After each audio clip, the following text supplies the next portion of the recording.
Good afternoon. Let me start by thanking the organizer for inviting me here and for this great occasion. And I hope the man will show up in some time. And from the morning session, it's a change of gear because I'm going to bring in some of the materials perspective to the strongly correlated electron system. So that's my title, From Materials to Models Towards a Realistic Theory of Strongly Correlated Electron System. I come from S.N. Bose National Center, which is in Calcutta.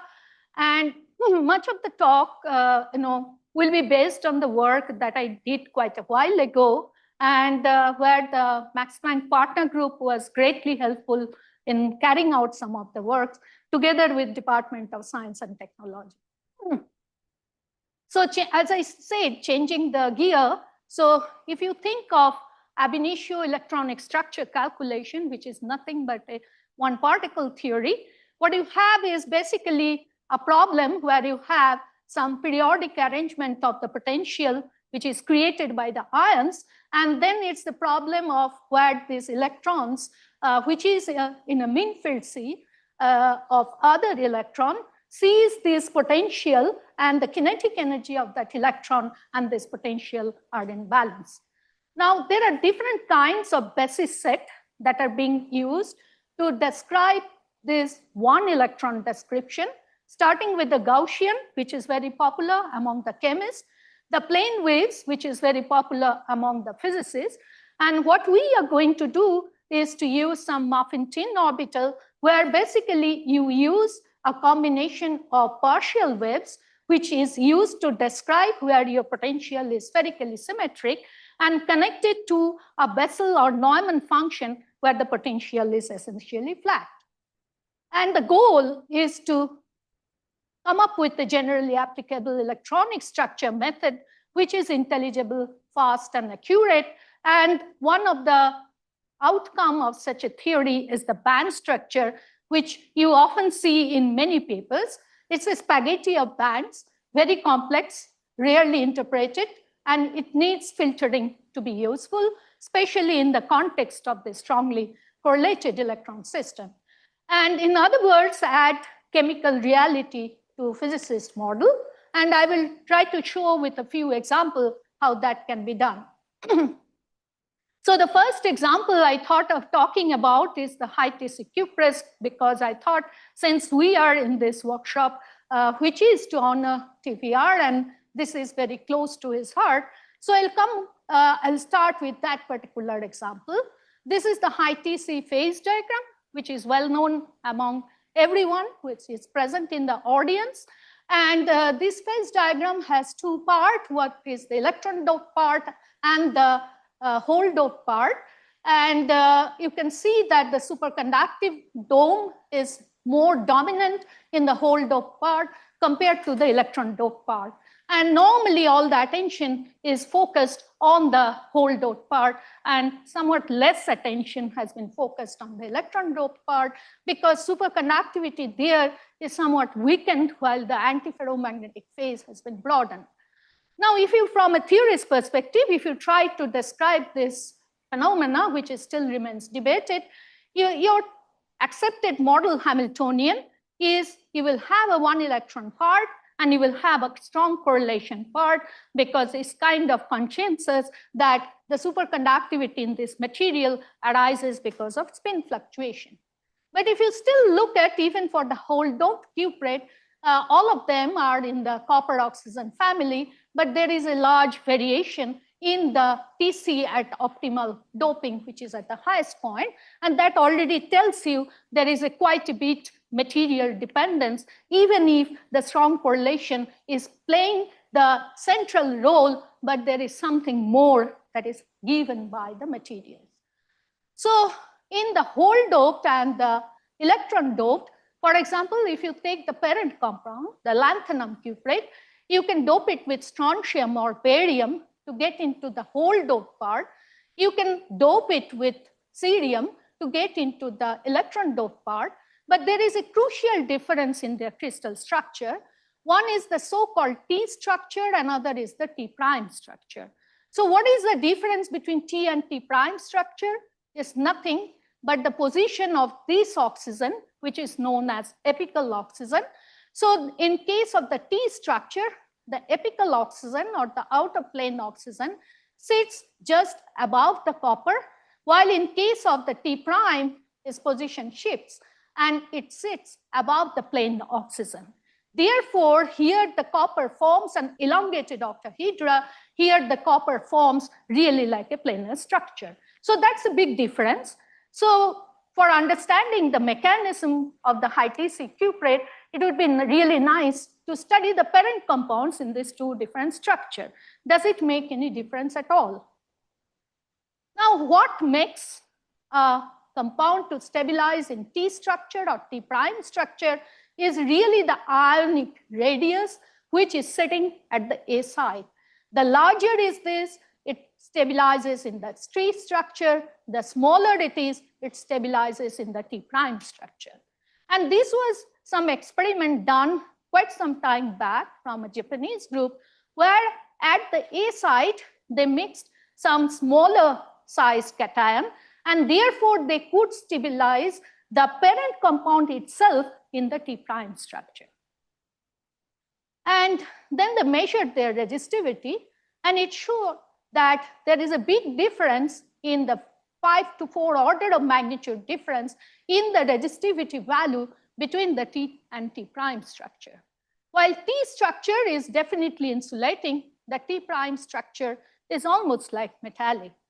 So of course, this material were made in the form of a film, and there were criticism in terms of issue of strain, oxygen content. So we thought of carrying out the first principles calculation. So the strongly correlated electrons, this is a general remark, the conventional band structure calculation within the framework of this ab initio theory is surprisingly successful in many materials, but they fail for materials with strong electron correlation. So therefore, you need to have a better treatment for electron-electron correlation rather than just this mean field kind of theory. So the whole idea is to couple really the material-specific component of such kind of first principles approach to a model Hamiltonian approach, which accounts for the strong correlation effect. And what we used for many of our, at least the two examples that I'll show, is we will use the dynamical mean field theory. So mapping dynamical mean field theory with the DFT or LGA, the dynamical mean field theory emphasizes on local correlation. So we therefore need a localized basis. That means a basis set which are centered on atomic positions, use one-year function basis, and that is exactly what we will do. We will use such a muffin tin orbital kind of approach along with the downfolding, which is nothing but integrating out degrees of freedom that are not of interest by picking up a single band, which is case of high-TC cuprate, is the important band crossing the Fermi level out of the sea of band. So what you get is a one-year function, which is a renormalized one-year function that describes this single band that has in its head portion or the central portion the copper x square minus y square, but has all these very long range tail. And this tail, although looks like the oxygen P, if you see very carefully, these tails are not exactly like oxygen P, they are highly asymmetric, and that actually contains all the material dependence. So this gives a deterministic way to derive the low energy model Hamiltonian, where such kind of material dependence is built in. Now, if you do this exercise for T and T prime structure, you see this single band that was crossing the Fermi level. For those who are not expert, it looks exactly the same band, one band crossing the Fermi level, but the difference shows up if you really see at the Fermi surface. The Fermi surface is much more rounded in case of the T prime structure, while it's much more squarish in case of the T structure. And that actually shows up in the underlying one-year function. This one-year function is much more localized, is the picture of this one-year function describing this single band. On top is the projection in plane and that's the outer plane projection.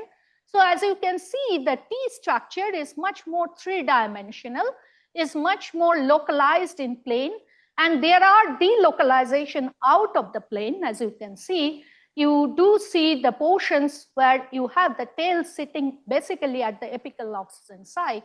While in case of the T prime structure, you see it's much more delocalized in plane and localized out of the plane. There is hardly any weight out of the copper oxygen plane. Now, if you start with such a one-year function, you have to write in terms of a one-band description. So you will have the conventional nearest neighbor, next nearest neighbor, T prime kind of T double prime description. And then what we define is a range parameter, which is called the T prime by T. The higher order ones are basically different powers of this range parameter. Well and good, we showed long back that actually different whole doped cuprates, they can be expressed in terms of the single quantity, that's the range parameter. So it's kind of a semi-empirical plot, if you like, because this axis is not calculated but taken from the experiment, and this axis is calculated. And if you follow the black squares, there is a kind of correlation between the two. Well, now if you do in T and T prime structure, what you get, the corresponding range parameter is much smaller for T structure. For T prime structure, it's actually 4 times larger. It's basically showing really your wave function is much more delocalized in the T prime structure. Now, if you're starting from such a one particle description, if you now do the dynamical mean field theory, which we did quite some time back, so the temperature we could reach was pretty high because we didn't have really the acidic QMC that time. So it was done with the normal QMC code. But what we found, so in the black, what is shown is a single particle density of state. And in red is the DMFT spectra. And at this temperature, you can see really the kind of gap-like feature in the DMFT spectra for the T structure, while for the T prime structure, already at this temperature, you see the presence of a quasi-particle peak. So the coherent temperature, what we could conclude definitely for the T structure is less than 500, while for T prime is much larger than 580 Kelvin. So definitely T prime is more metallic than the T structure.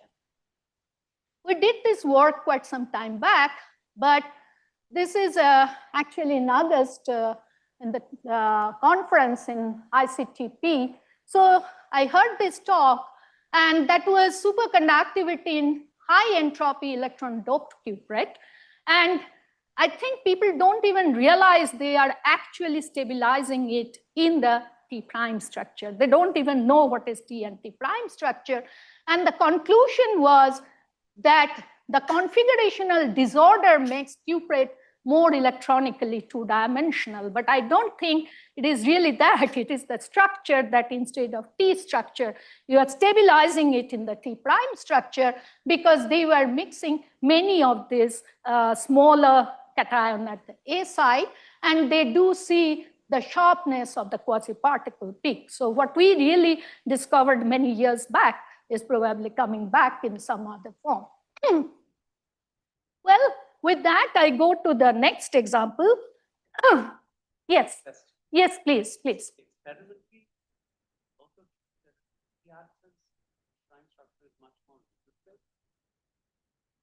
Because you were saying that the Vanier functions have no spread in that direction. Yes, so it's highly anisotropic. So if the resistivity in plane and out of plane will be very different. That's absolutely correct. Absolutely.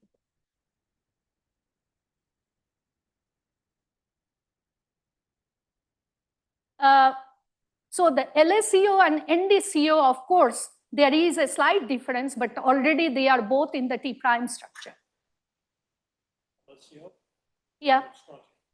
With the strontium, you are saying? Strontium and? T and T prime. Anisotropy? No, I don't think so. We can discuss it, but I don't think so because it's much more two-dimensional. And out of plane direction, there is hardly really any connection. So I would expect the anisotropy to be much higher. And what they see also in the recent experiment, it becomes much more two-dimensional. So the anisotropy should increase. So the next example I have is that of the low-dimensional quantum spin system, which has not been talked at all. So these are basically transition metal oxides with small spin, and they are low-dimensional. Structurally, they are, of course, three-dimensional, but their magnetic dimensionality is low because the important magnetic interactions are in 1 or 2 dimensions, and that provides a fascinating playground to study several of the novel properties where the electron-electron correlation again becomes important. However, again, the true nature of the exchange network, which actually dictates many of its magnetic properties, is not what is expected from the electronic structure. And I will just give one example of such a thing.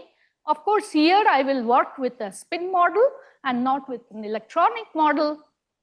And the whole idea is, again, to do an ab initio calculation, get into an effective model, and these being a spin system, you have to solve it with exact diagonalization, QMC or DMRG. And we have actually used all 3 of this method. And the example that I'll show is that of the compound, which has a nanotubular system. That's perhaps one of the only compound I know of where the spins forms like a tube. So if you can see, actually, these are the vanadium atoms carrying a spin half, and 9 of them, and they form like a tube.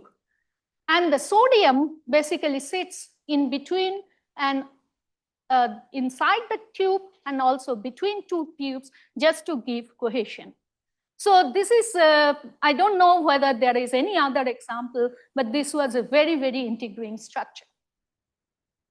And the magnetic susceptibility has been measured, and that shows a behavior which shows there are change in slope in this magnetic susceptibility, and there is no sign of spin gap. And from the slope, they found there are dominant antiferromagnetic interaction in both the regimes. Now, if you have an even leg ladder, so you can think this ring as some ladder, but with some periodic boundary condition. If it is an even leg ladder, since this is a spin half, it will form some spin singlet and therefore a spin gap. If there is an odd leg ladder with an open boundary condition, you will actually have a free spin and therefore no spin gap. But if you have a periodic boundary condition, then in addition to spin, you also have a chirality. You can go this way or the opposite way, and therefore that should give rise to a spin gap. So this electronic structure, if one calculates, one finds it is dominated by vanadium dxy at the Fermi level, and with our downfolding, we basically picked up only those bands. And from there, what we find that within this ring, these vanadiums, they are in a pyramidal geometry, and they can both edge shear and corner shear. Normally, you would expect the corner shared interaction to be much larger than the edge shared, but it looks like both corner shared and edge shared, they are basically of similar magnitude because of the extremely distorted structure of it, while between the rings, the interaction is much smaller. And then we did the exact diagonalization to calculate the susceptibility, and what we find is this system is best described by a partially frustrated ring geometry where not only the nearest neighbor, which is shown with the solid line, also some of these second nearest neighbors are also present. And the reason you see really the change of the slope in the susceptibility is because some of them, they really form the singlet, while the rest of them, they form the singlet at a later temperature, at a lower temperature. So I think in the remaining 15 minutes, that 15 minutes include the discussion? No, here. So here 15 minutes is including? I have no idea. Okay. So in the remaining time, I will talk about V2O3. I don't know how many people in this audience, but surely the older people know about V2O3 story. So therefore, I have put it as an old friend. And this is the very famous phase diagram, which I'm sure TVR is very well aware of, which shows the paramagnetic metallic phase, paramagnetic insulating phase, and the antiferromagnetic insulating phase. And all, interestingly, all of them are first order phase transition, which can be induced by pressure, temperature, alloying. And the most intriguing thing is, this is perhaps the only example where you have the same crystal, same magnetic structure, phase transition between metallic and insulating. This has a corundum structure. I'm sorry, I'm showing a lot of crystal structure to the people who probably are not so much used in showing crystal structure, but it's important. So this has a corundum structure, both for the paramagnetic metallic phase and the paramagnetic insulating phase. So the beauty of this corundum structure is all these green balls here are vanadium atoms, while the red balls are the oxygen that forms an octahedra surrounding this vanadium atom. And two vanadium atom, as you can see, that forms almost like a dimer. That is what people thought. These are structural dimer, and they basically phase share with each other. So if you see, one vanadium has a vertical partner, which is a dimer, and then three of the other vanadium, which is at the basal plane. So this was the idea which was put forward by Castellani long back, and that gave the realism of a simple one-band Hubbard model. So there are 4 vanadium atoms because of this corundum structure in the cell. And these vanadiums, they are surrounded by 6 oxygen forming the octahedra. So therefore, the vanadium D levels, they split into T2G and Eg. So therefore, the relevant orbitals are the T2G orbitals. So therefore, there are 3 orbitals per ion. So that gives, including the spin, 24 states in the cell. And the vanadium is in 3+ state, which gives me 2 electron. So with 4 ions, that gives 8 electron per cell. So I have to fill up these 24 states with 8 electrons. So how do I do it? So one thing, because of this corundum structure, is a trigonal distortion. So that means along the 1-1-1 direction, I really have the compression of this octahedra. And because of that, even the T2Gs, they get split into A1G and Eg pi just by this trigonal symmetry.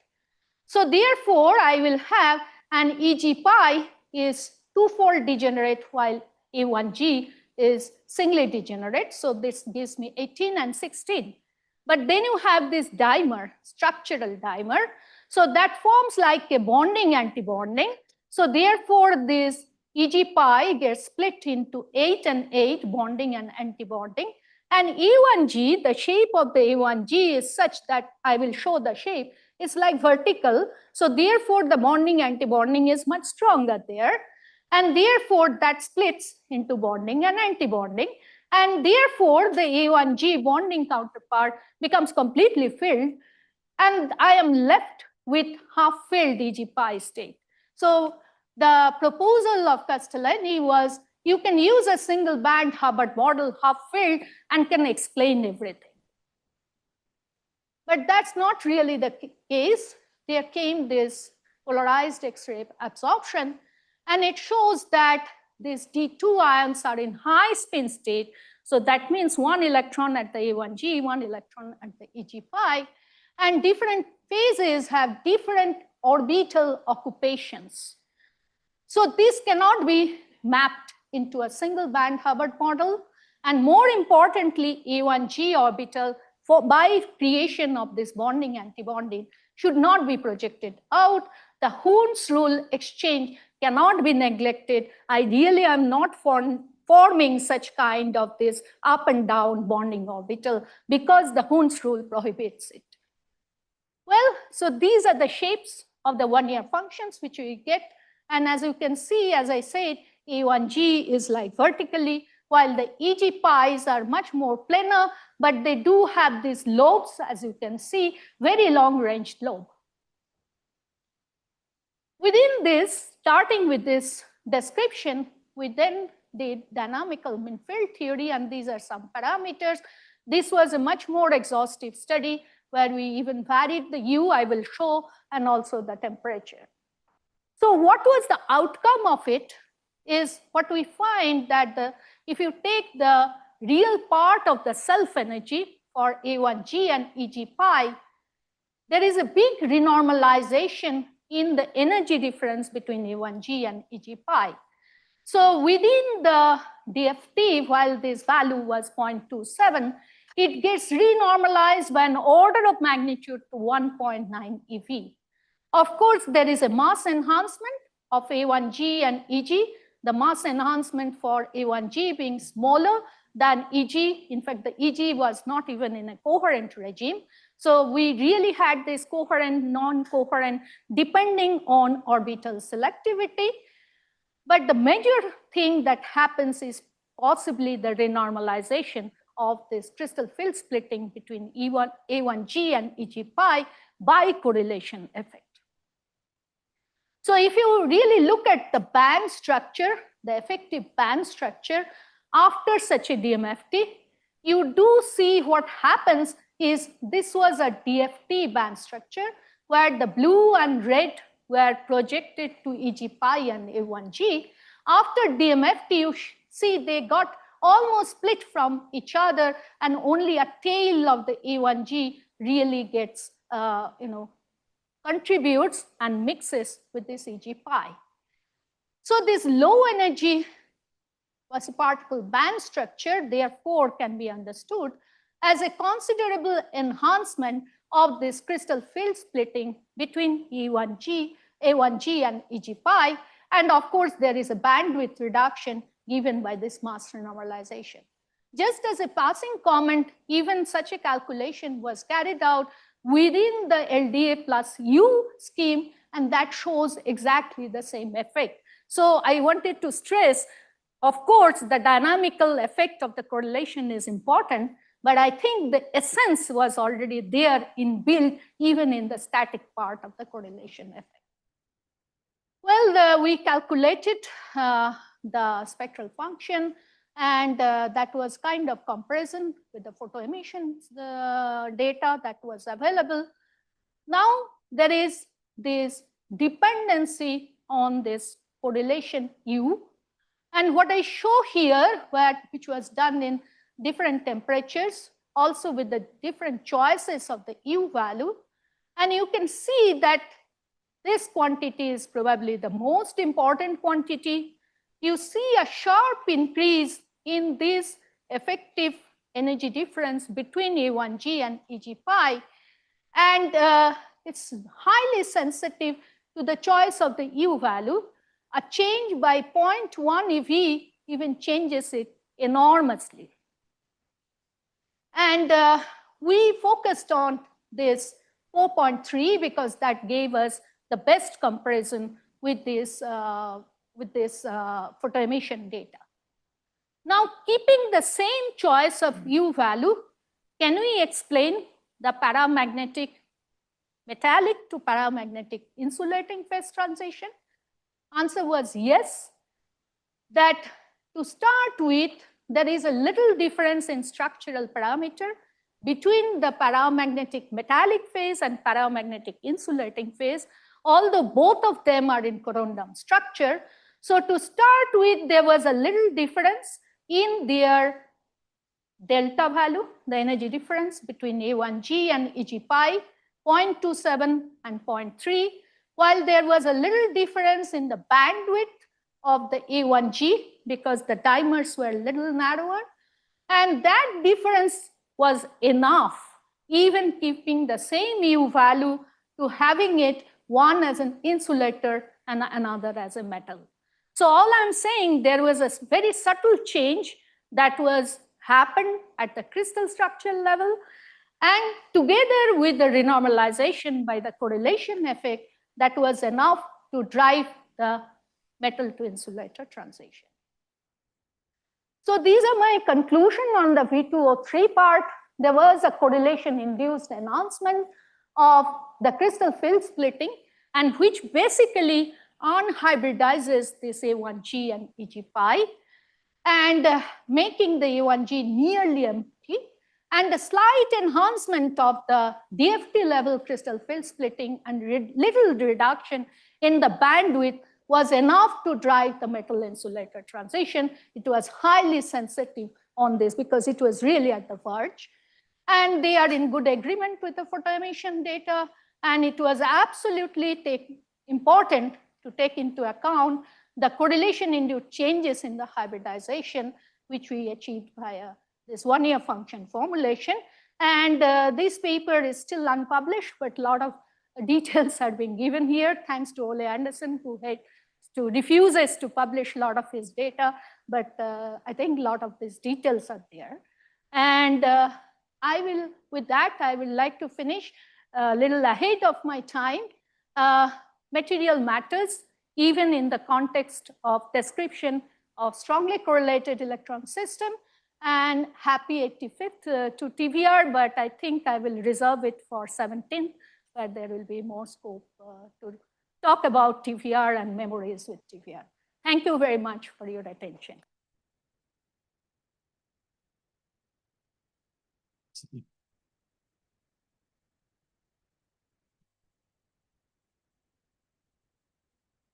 Tanusri, so I have a question about the metal, which is very close to the Mott insulator, right? So does it have like incoherent features? Because, you know, it's so close to the insulator, it should have the upper... That is exactly, maybe I didn't stress it enough. So if you see, this is the DMFT spectral density, and you see the green one is from A1G, while the blue one is from EG pi. While there is a quasi-particle peak at the metallic state arising out of the A1G, but the EG pi is highly incoherent, and that is reflected not only in their mass renormalization. If you really look at the imaginary part of the self energy, they definitely were not in the coherent regime. So already there is an orbital selectivity. Already EG pi was in the incoherent regime. We were very close to the metal insulator, but the quasi-particle peak actually survived for the A1G, and it is really the A1G which within the DMFT limit then becomes heavier and heavier and heavier, and the quasi-particle residue vanishes. Any other question? So if not,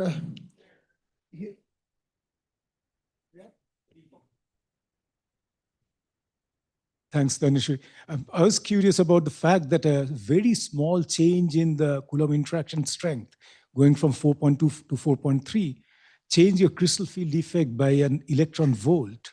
Yes. Do you understand that? Yeah. So the point is, if you really look at the form of the self energy and the real part of it, so that has a U dependency, extremely nonlinear behavior. If you have really seen these numbers, it has extremely nonlinear behavior. You see, it goes from 0 with a 0 U value to 4, it's 0.76. Now you change by 0.2, it already hits 1, 4.3, it's close to 1.4. So it's extremely nonlinear kind of behavior of the self energy. And that, of course, comes from the effect of the dehybridization between A1G and EG pi. So what I'm trying to stress, it is definitely not the story of a single band Hubbard model, and the orbital selectivity is extremely important. And what it is trying to do is to dehybridize more and more this A1G and EG pi. And this dehybridization effect therefore gives a high nonlinearity to the real part of the self energy, which shows up. So I think my stress was, you definitely need to take into account this A1G. You definitely need to take into account at least a 3-band Hubbard model if you want to describe anything of V2O3.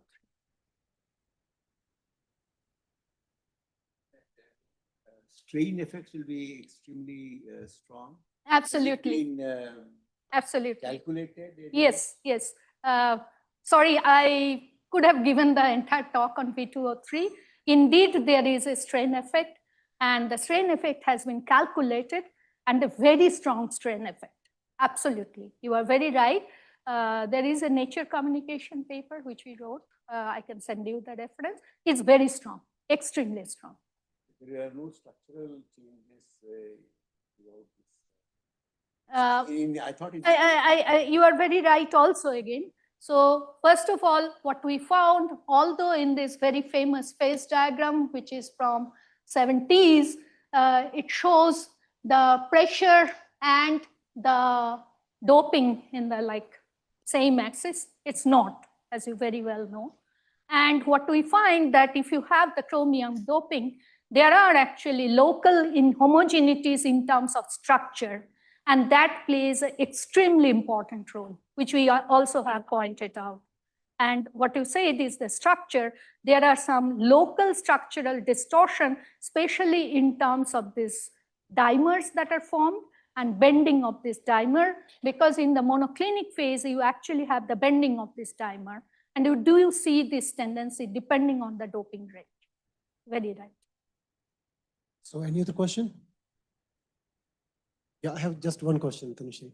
Yeah, so this is regarding the single band Hubbard model and the 3-band Emery model. So you explained that anisotropy of the resistivity of the T and T prime.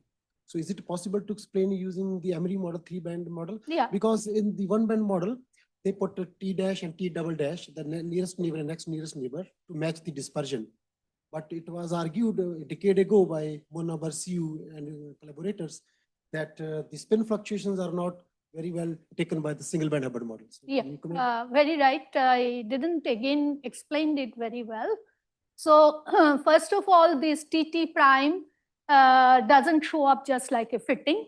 It comes naturally out of such a one-year construction, number one.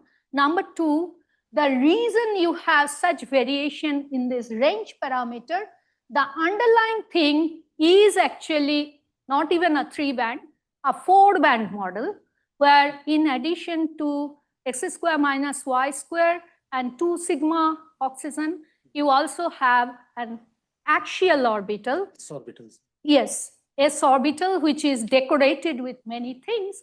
And it's basically the energy of this axial orbital that dictates this value of R. And since you have removed the apical oxygen in the T prime structure, the shape of this axial orbital is very different for T prime structure compared to T structure. So you are very right.